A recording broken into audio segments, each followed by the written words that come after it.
Student, जैसे कि आप सभी को पता है कि अभी हमने कौन सी बहुत ही इंपॉर्टेंट रेशो डिस्कस कर लिया, अर्निंग पर शेयर कर ली है। ठीक है, उसी से रिलेटेड कुछ और रेशो मैं आपके साथ डिस्कस करना चाहूँगी।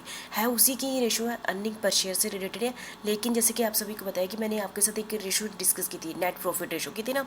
और उस नेट प्रॉफिट के बाद मैंने कौन सी रेशो की थी, कैश प्रॉफिट रेशो की थी। क्यों की थी वहाँ पर कि हमने देखना था कि एक तो हमें पता है कि नेट प्रॉफिट इतना है कंपनी का, हम और साथ में हम क्या देखना चाहते थे कि सचमुच क्या कंपनी का कैश में कितना हाथ में आता है ना।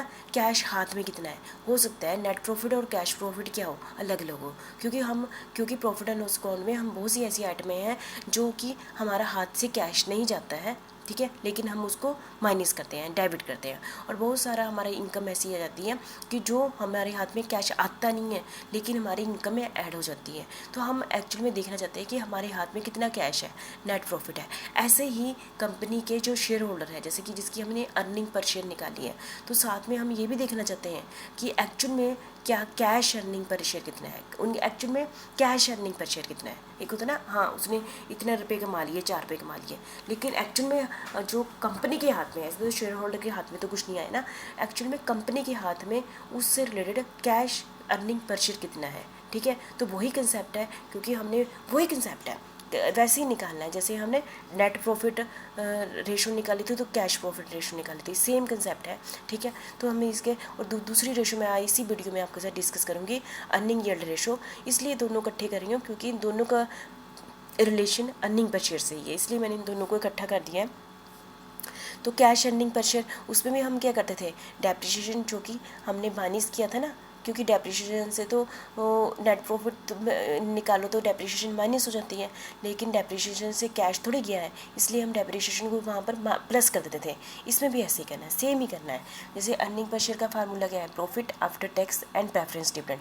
क्या बच जाता है, जिस पर शेयर होल्डर का अधिकार बच होता है वो पर वाला प्रॉफिट बच जाता है, और डिवाइडेड बाय जितने नंबर ऑफ शेयर है उससे डिवाइड कर दो तो पर शेयर की अर्निंग आ जाती है। ठीक है, ऐसे ही हम कैश अर्निंग पर शेयर को क्या करें, यदि कैश में करना है क्योंकि डेप्रिसिएशन इसमें से माइनस होगा, प्रॉफिट में से माइनस होगा, तभी बाद में टैक्स माइनस हुआ, बाद में ये हुआ। लेकिन डेप्रिसिएशन से कैश कम नहीं हुआ, डेबिट तो किया, फ्यूचर में तो होगा फ़र्क, पर अभी डेप्रिसिएशन से कैश कम नहीं हुआ, इसलिए हमने डेप्रिसिएशन को क्या कर दिया, ऐड कर दिया इसी रेशो में। बाकी सब सेम ही है, नंबर ऑफ इक्विटी शेयर आ जाएंगे, तो इससे क्या आ जाएगा, कैश अर्निंग पर शेयर। बस आपने ये याद रखना है, डेप्रिसिएशन ऐड कर दो। ठीक है, जो ये थियरी भी आपको पता होनी चाहिए, क्योंकि वो सारी आइटम जिससे कैश डिक्रीज नहीं हुआ पर हमने माइनस किया उनको ऐड कर दो।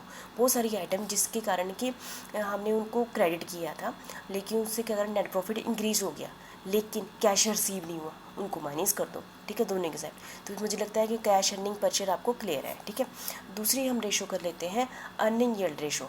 ये हमें यील्ड रेशो क्या होती है, जो अर्निंग और मार्केट के प्राइस से रिलेशन को बताता है। This ratio earning per share, ये मैंने पहले कैलकुलेट किया, आपको आता है। और मार्केट प्राइस पर शेयर, मार्केट प्राइस शेयर क्या होता है, आज मेरे शेयर की मार्केट में क्या कीमत है, कैसे पता करें, स्टॉक मार्केट में जाओ पता चल जाएगी।